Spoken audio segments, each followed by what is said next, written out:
దెయ్యాలు దేవుడు ఉన్నాడనేది ఎంత నమ్మకంగా మనం నమ్ముతామో, దెయ్యాలు ఉన్నాయి అనేది కూడా అంత నమ్మకంగా నమ్మాలి.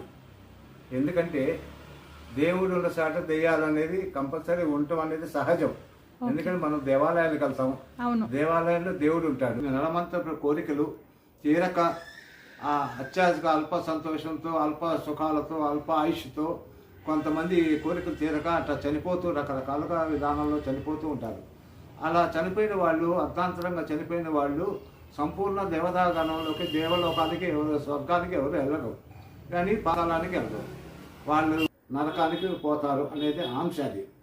అట్లాగే ప్రేతాత్మలు అని దెయ్యాలు అనేది ప్రేతాత్మలు కోరికలు తీరకుండా నడమంతంగా చనిపోయిన వాళ్ళే ప్రేతాత్మలుగా సంచరించి వాటి కోరికలు తీరకపోతే వాళ్ళ యొక్క నక్షత్రంలో పుట్టినప్పుడు, వాళ్ళు ఏ నక్షత్రంలో పుట్టారో అదే నక్షత్రంలో పుట్టిన వాళ్ళు వాళ్ళ శరీరంలోకి ప్రవేశించి వాళ్ళ యొక్క కోరికలు తీర్చుకొని అనేక రకాలుగా దుష్ట ప్రభావానికి గురి చేస్తూ ఉంటారు. వాటికి ఆకారం ఉండదమ్మా. మనిషికి బతికున్నప్పుడు మనిషికి ఆకారం అంటే పలానా వాళ్ళు, పలానా అమ్మాయి, పలానా అబ్బాయి, పలానా అని చెప్పి ఆకారాన్ని బట్టి మనం చెప్తారు.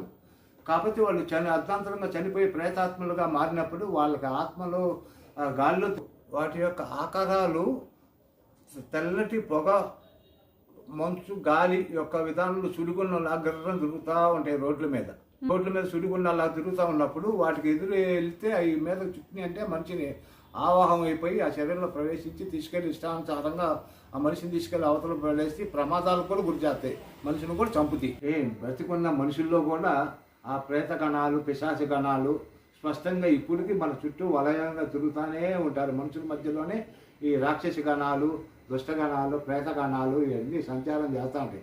అలాంటి వాళ్ళు ఉన్న వాళ్ళకి ఈ ప్రేతాత్మ ప్రవర్తనలు, ప్రేతాత్మలు స్పష్టంగా కనపడతాయి. ఆ దేవత గ్రహించుకోగలుగుతారు, చూడగలుగుతారు, కానీ వాళ్ళకి ఎటువంటి హాని అనేది ఉండదు. ఎందుకంటే ఆ విధానంకి వచ్చేప్పటికి నేనే కళ్ళారా నా దగ్గరికి, నేను రోడ్డు మీద వెళ్తున్నా, జర్నీలు చేస్తున్నా, రోడ్డు మీద అనేక రకాలుగా రోడ్డు యాక్సిడెంట్లో చనిపోయిన వాళ్ళు ప్రేతాత్మలయ్యి అనేక రకాలుగా మళ్ళీ మానవ రూపంలోనే ఆకారంలో కనబడతా పలకలేయటం, మాయమైపోవటం, ఇట్లా అనేక రకాలుగా నేను కళ్ళతో ఎంతో చూసినా నేను పట్టించుకునేవాడిని కాదు. అది చూడగానే కొంత మంత్రప్రదేశం చేసుకుంటా ఓం నమ శివాయ, ఓం శ్రీ మాత్రే నమః అని నమ్ముకో ఆ మంత్రం చదువుకుంటూ నేను జర్నీ చేస్తాను. ఇంట్లో వచ్చి బయటికి వెళ్ళేదాకా, బయట నుంచి మరి ఇంటికి వచ్చేదాకా నేను ఈ మంత్రమే చదువుకుంటూ ఉంటానమ్మా.